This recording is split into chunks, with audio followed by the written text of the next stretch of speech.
오늘도 이곳에 함께 모여 하나님께 예배드리고 계신 여러분 모두에게 우리 주님의 은혜와 평화가 넘치시기를 바랍니다.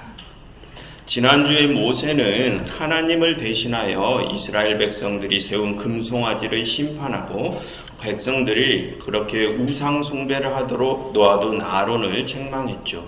또한 모세는 우상을 섬긴 백성들에게 형벌을 내렸습니다. 그런데 모세가 그런 일들을 한 이유는 그들을 심판하기 위함이 아니라 그들을 회복의 길로 인도하기 위함이었죠. 모세가 그들에게 준 그 형벌은 그들을 진멸로 인도한 것이 아니라 그들로 하여금 잘못된 과거를 버리고 더 나은 미래로 나아가게 하기 위한 징계 절차였습니다. 그런데 여러분, 모세가 그렇게 하나님보다 먼저 나서서 이스라엘에게 그런 징계를 내린 데에는 또 다른 이유도 있었습니다. 그것은 만약 하나님께서 그들에게 징계를 내리신다면 모세 자신이 그들에게 징계를 내렸을 때보다 백성들이 더 큰 타격을 입게 될 것이기 때문입니다. 여러분, 예전에 하나님께서 애굽에 내리신 10 재앙을 한번 생각해 보십시오. 그 재앙들은 애굽에 있는 모든 사람들에게 내려졌었죠. 그리고 소돔과 고모라 때도 그랬고, 소돔과 고모라 때도 그 도시의 모든 사람들이 하나님의 재앙을 받았습니다. 그리고 노아의 홍수 때도 그랬죠. 그처럼 하나님께서 내리시는 징계는 백성들 모두가 받게 되는 아주 큰 재앙입니다. 반면에 여러분, 지난주에 모세가 백성들에게 내린 징계는 어땠습니까? 이스라엘 전체가 그 징계를 받은 것이 아니라 전체 인구 200만 명 중에 3천이라는 소수의 인원만 징계를 받았었죠. 즉 모세는 자신이 먼저 그렇게 하나님보다도 선수를 쳐서 백성들에게 그런 작은 형벌을 내려 하나님의 마음을 누그러뜨리려고 했던 것입니다. 모세는 중재자 자신이 그렇게 범죄한 백성들을 먼저 치면 하나님께서 그 모습을 보시고 분을 잠재우시어 그들에 대한 징계를 더 이상 내리지 않으실지도 모른다고 생각한 것이죠. 그처럼 지난주에 모세는 하나님께서 내리실 큰 징계를 피하기 위해서 자신이 하나님보다 선수를 쳐서 작은 징계를 내린 것입니다. 그런데 여러분, 모세는 지난주에 자신이 내린 그 징계만으로는 하나님의 노여움을 완전히 잠재울 수는 없다고 생각했나 봅니다. 그래서 오늘 모세는 하나님께 백성들의 죄를 사해 주시라고 다시 한번 모세는 중재에 나서죠. 그래서 그렇게 해서 모세는 하나님께서 내리실 큰 징계를 피해보려 합니다. 모세는 백성들의 속죄를 하나님께 청하면서 만약 하나님께서 이 청을 들어주지 않으시면 차라리 하나님의 생명책에서 모세 자신의 이름을 지워주시라고 하죠. 여러분, 그것은 모세가 하나님의 언약을 빌미로 백성들에게 내려질 큰 징계를 피해보려는 의도입니다. 여러분, 지난번에 하나님께서는 이스라엘을 치시기 전에 모세를 먼저 부르셔서 이스라엘에 대한 진멸 계획을 예고하셨죠. 그런데 그때 하나님께서는 모세에게 내가 이스라엘을 진멸하고 모세 너로 큰 나라를 만들겠다라고 하셨습니다. 여러분, 그것은 하나님이 예전에 아브라함과 맺으신 언약에서 이제 이스라엘 백성들을 제외시키고 모세로부터 그 언약을 재시작하시겠다라는 의미라고 했었죠. 왜냐하면 하나님께서는 지금 아브라함과 맺으신 언약을 그의 후손인 이스라엘을 통하여 이루고 계시는데 지금 그들이 우상을 섬김으로써 하나님을 배신했기 때문입니다. 그래서 하나님께서는 그 배신자들을 버리시고 모세를 통하여 그 언약을 재시작하려 하시죠. 그래서 오늘 모세는 그 언약을 빌미로 하나님의 큰 징계를 막아보려는 것입니다. 지금 백성들이 하나님과의 언약을 깨버린 상태에서 모세 자신마저도 그 언약을 이어받을 수 없다면 과거에 하나님께서 아브라함과 맺으신 언약이 더 이상 이루어질 수 없기 때문이죠. 그래서 모세는 하나님의 그 언약을 빌미로 하나님의 큰 징계를 피해보려는 것입니다. 그럼 여러분, 오늘 하나님께서는 모세의 그 중재를 들으시고 이스라엘에 대한 큰 징계를 멈추실까요? 이스라엘에 대한 이스라엘의 범죄에 대하여 용서하실까요? 여러분, 오늘 본문을 읽어보면 하나님께서 백성들을 용서하시는지 아니면 그들을 용서하지 않으셨는지가 헷갈립니다. 하나님의 의중을 읽어내기가 어렵죠. 여러분, 34절 상반절을 한번 보시겠습니까? 34절 상반절을 보시면 거기서 하나님께서는 모세에게 너는 이제 가서 백성들을 데리고 약속의 땅으로 가라 라고 하시죠.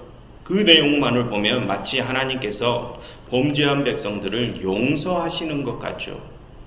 그런데 하반절을 보시면 너는 백성들을 데리고 약속의 땅으로 가라. 그러나 내가 보응할 날에는 그들의 죄를 보응하리라 라고 하시고, 그리고 그 다음 35절을 보시면 하나님은 범죄한 이스라엘을 치시죠.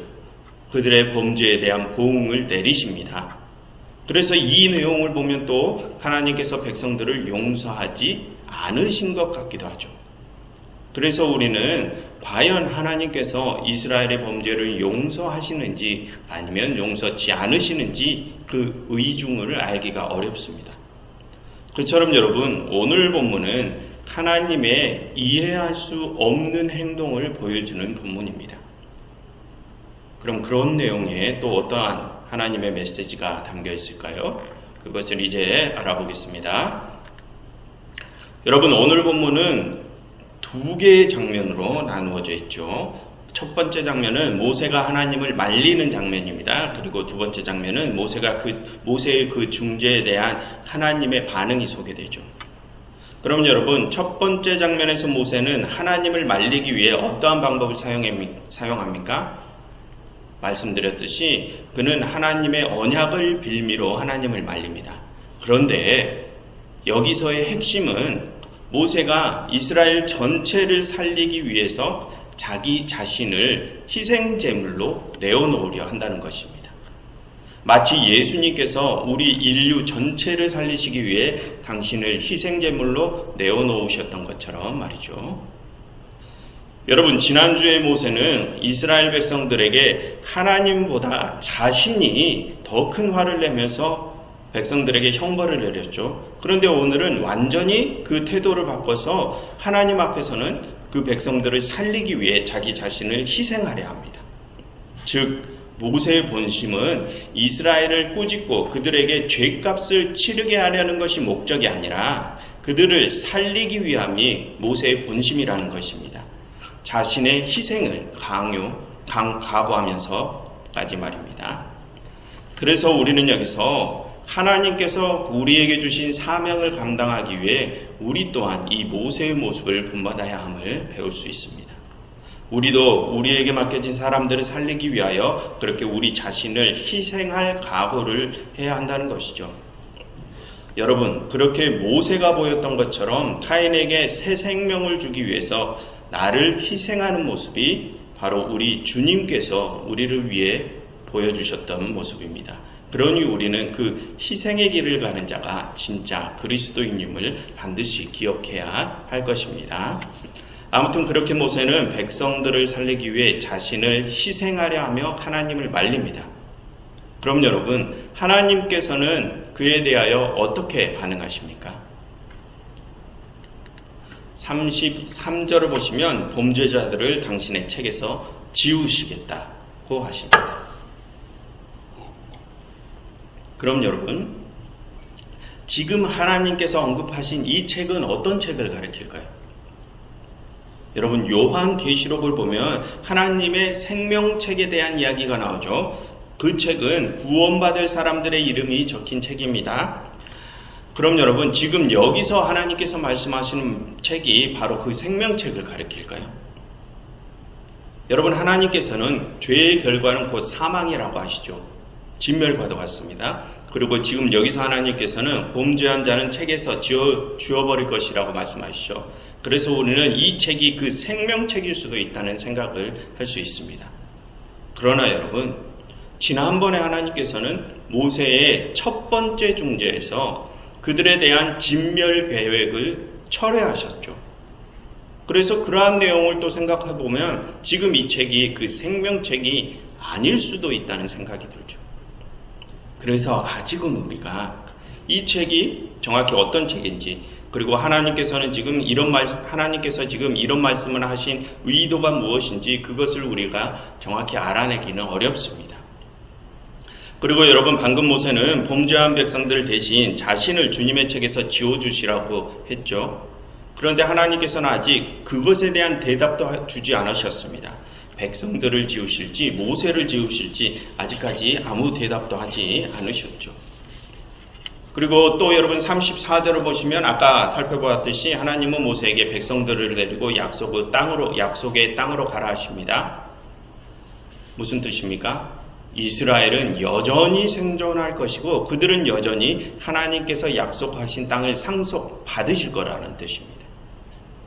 그래서 이 내용을 또 보면 하나님께서 그들을 용서하신 것도 같죠. 하지만 여러분, 또 다음 34절 하반절과 35절을 보시면 하나님께서는 그들의 범죄에 보응하십니다. 그래서 우리는 여기서 혼돈에 빠집니다.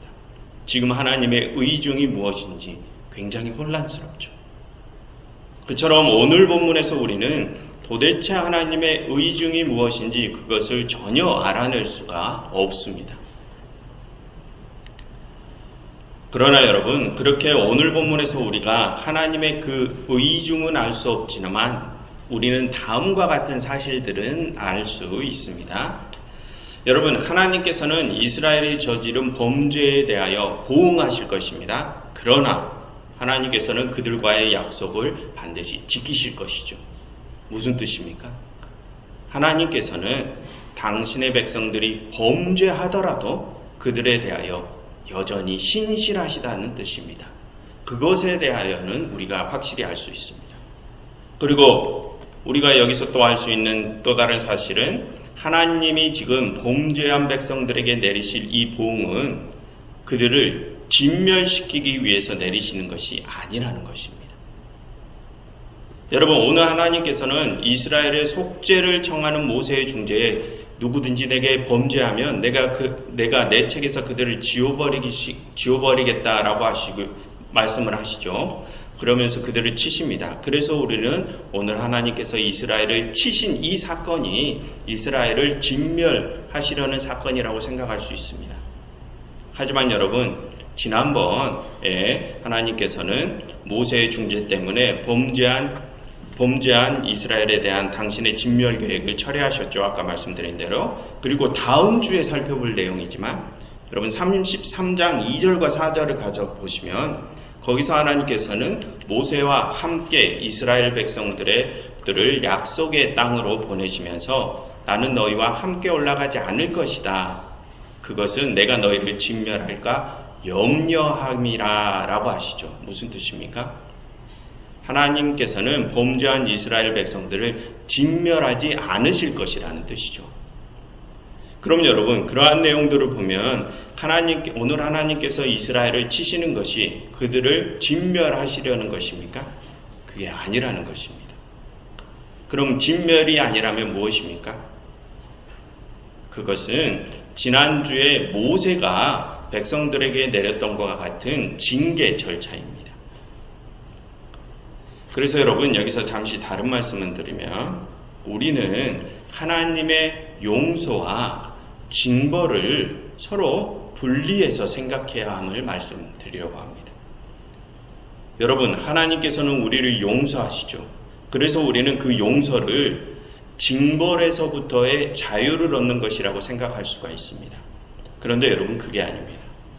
하나님께서 우리를 용서함으로 우리가 받게 되는 것은 하나님과의 관계가 계속 유지되는 것입니다. 그렇게 생명이신 하나님과 우리의 관계가 계속 유지됨으로써 우리가 영생을 얻게 되는 것이 하나님의 용서하심의 결과죠. 그러나 그 용서가 우리의 개별적인 범죄들에 대한 형벌까지 면제해 준다는 뜻은 아닙니다. 이 출애굽기에서 말하듯이 우리가 이 생에서 진 범죄에 대하여는 이 생에서 우리가 그에 대한 징벌을 지게 되어 있습니다. 그럼 여러분, 그 징벌은 우리가 어떻게 받게 됩니까? 여러분, 35절에서 하나님께서 이스라엘을 치셨다라고 할 때 그 치다라는 단어를 히브리어 원어로 보면 전염병이 돌다라는 뜻을 가지고 있습니다. 하나님께서는 그 전염병으로 그들을 치신 것이죠. 그럼 그 전염병은 왜 생긴 것입니까? 그들이 지난번에 금송아지 때문에 모세에게 징계를 받을 때 그들이 그 금송아지를 갈아서 물에 타서 마신 일이 있지 않습니까? 그 결과로 지금 이 전염병이 생긴 것입니다. 즉 자신들이 저지른 그 범죄가 자신들을 징계한 것이죠. 자업자득인 것입니다.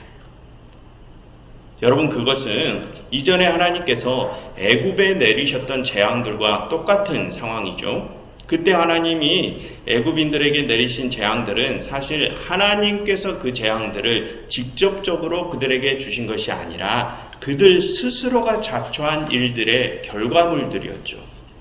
그처럼 여러분, 하나님께서는 우리가 저지른 범죄에 대하여 우리 스스로가 그 결과값을 받게 하시는 방법을 사용하십니다. 그래서 우리는 여기서 또 하나님이 오늘 이스라엘을 치시는 것은 그들을 진멸하려 하심이 아니라 그들을 징계하려 하심이라는 것을 알 수 있습니다. 그리고 또한 그 징계는 우리 자신이 저지른 범죄의 결과값을 우리 자신이 되돌려 받게 되는 것임을 또 알 수 있죠. 그런데 여러분, 하나님께서 그렇게 이스라엘에 대한 진멸을 철회하시고 그들에게 이렇게 징계만을 주신다고 하여서 그들의 미래가 어떻게 될지 아직은 우리가 쉽게 결정을 내릴 수 있는 것은 아닙니다. 왜냐하면 하나님께서는 아직 그들의 미래가 어떻게 될지 그에 대한 확실한 답을 하지 않으셨기 때문이죠. 하나님께서 과연 그들을 완전히 용서하실지 용서하지 않으실지에 대해서는 아직 확실한 언급이 없습니다. 여러분, 지금 우리는 이 출애굽기 전체의 이야기를 이미 알고 있기 때문에 그들의 앞날이 어떻게 될지 이미 예상을 할 수 있죠. 그러나 이 출애굽 이야기의 흐름상에서는 아직 하나님께서 그들의 미래에 대하여 그들에게 확실히 말씀하지 않으셨습니다. 그러니 이 이야기 속에 이스라엘 백성들은 아직까지는 자신들의 미래가 어떻게 될지 알 수 없습니다. 지금 그 말씀을 드리는 것입니다. 그처럼 아직은 그들의 미래가 어떻게 될지 알 수 없습니다. 아직은 하나님께서 그들에 대한 노여움을 없애시고 그들을 완전히 용서하실지 확정할 수는 없죠. 그래서 아까 말씀드렸듯이 다음 주에 살펴볼 33장 2절과 4절에서 하나님께서는 모세에게 당신께서 이스라엘을 진멸할까 염려되니 이제는 그들과 함께 가지 않으시겠다라고 하시죠. 여러분, 그 말씀은 아직 하나님에게는 이스라엘에 대한 노여움이 남아있다는 뜻이죠. 그 노여움이 남아있으니까 그들과 함께하면 그들을 진멸할까 염려가 된다는 것입니다. 그런데 또 그 말씀은 그 노여움을 하나님께서 참으신다는 뜻도 되죠. 그러니 아직은 이스라엘의 미래가 어떻게 될지 확정할 수는 없습니다. 그럼 여러분, 그렇게 아직은 그들의 미래가 어떻게 될지 확정할 수 없다는 것은 그들의 미래가 어둡다는 뜻입니까? 여러분, 그것도 아니죠. 여러분, 아직은 그들의 미래를 확정하기 어렵다는 것은 그들의 미래가 어두운 쪽으로도 밝은 쪽으로도 그 양쪽 모두에게로 열려 있음을 뜻하죠. 여러분, 하나님께서는 이스라엘에게 징계를 내리십니다. 그러나 그것은 진멸은 아니죠. 그래서 그 징계를 좋은 쪽으로도 또는 나쁜 쪽으로도 우리는 해석할 수 있습니다. 만약 이스라엘이 그 징계를 받고 그들의 과거를 버리고 다시 하나님께만 충성한다면 그들의 미래는 밝아질 것입니다. 그러나 그들이 징계를 받고도 계속 범죄에 머문다면 그들의 미래는 어둡겠죠. 그처럼 오늘 본문은 이스라엘의 미래에 대한 가능성이 어두운 쪽, 밝은 쪽, 그 양쪽 모두에게로 열려 있음을 보여줍니다. 그리고 여러분, 그렇게 이스라엘의 미래에 대한 가능성이 양쪽으로 열려 있는 상태에서 오늘 하나님께서는 모세와 대화를 나누시죠. 무슨 뜻입니까? 하나님께서는 이스라엘의 미래에 대하여 그처럼 중재자의 이야기를 경청하신다는 뜻입니다. 그렇다면 여러분, 그렇게 하나님께서 이스라엘의 미래에 대하여 중재자의 이야기를 들으신다는 것은 또 무엇을 의미합니까? 하나님께서는 백성들의 미래에 대하여 당신 홀로 결정하지 않으신다는 뜻이죠. 하나님께서는 백성들의 미래를 당신께서 선택하신 중재자들과 함께 만들어 가신다는 것입니다. 그럼 여러분, 여기서 누구의 역할이 부각됩니까? 그 중재자, 그 지도자의 역할이 부각되죠. 그럼 여러분, 그 중재자는 자신에게 맡겨진 백성들의 미래를 만들어 가는데 어떠한 태도로 임해야 합니까?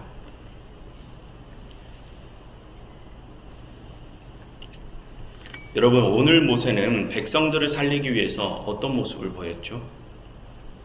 그들을 대신해 자기가 희생되겠다고 했습니다. 그처럼 그 중재자는 자신에게 맡겨진 이들의 미래를 위해서 그런 희생적인 태도로 임해야 한다는 것입니다. 그렇게 그 중재자가 자신을 희생할 각오로 임할 때 하나님께서는 그와 대화를 나누시죠. 그리고 그의 내용을 신중히 고려하십니다. 여러분, 아직까지 이스라엘의 미래는 확정되지 않았습니다. 그들의 미래는 밝을 수도 있고 어두울 수도 있죠. 여러분, 그 이스라엘의 미래가 그렇게 아직 확정되지 않았던 것은 지금 우리 인류의 미래도 그렇다는 것을 보여줍니다. 우리의 미래도 아직 확정되지 않은 것이죠. 우리가 앞으로 양이 될지 염소가 될지 알곡이 될지 가라지가 될지 아직은 모르는 상태입니다. 그러나 여러분, 우리에게 아직 희망이 있는 것은 하나님께서 우리와의 언약에 신실하시기 때문입니다. 우리의 마음은 변덕스러울지는 몰라도 하나님께서는 아직 우리에게 여전히 신실하시죠. 그래서 그 하나님께서는 우리의 미래를 위해 우리에게 끊임없이 대화를 요청하십니다. 여러분, 그것은 하나님께서는 아직 우리에게 밝은 미래를 주고 싶어 하심을 의미하죠. 그러니 아직 우리에게는 희망이 있습니다. 그러니 여러분, 하나님께서 우리에게 요청하시는 그 대화에 참여하시기를 바랍니다. 그리고 그 대화의 장으로 먼저 부름받은 우리에게 맡겨진 이들을 위해 나 자신을 희생할 수 있기를 바랍니다. 그래서 지금 이 예배를 함께 드리고 계신 여러분들이 우리 인류 전체, 이 창조세계 전체의 미래를 밝히 비춰줄 수 있는 하나님의 충직한 중재자들이 되시기를 간절히 바랍니다. 기도하겠습니다. 하나님, 저희가 항상 당신과 대화하게 하시고 저희를 희생하게 하시사 그런 저희를 통하여 이 세상 전체의 회복을 이루어 주시옵소서. 예수 그리스도 이름으로 기도드렸습니다.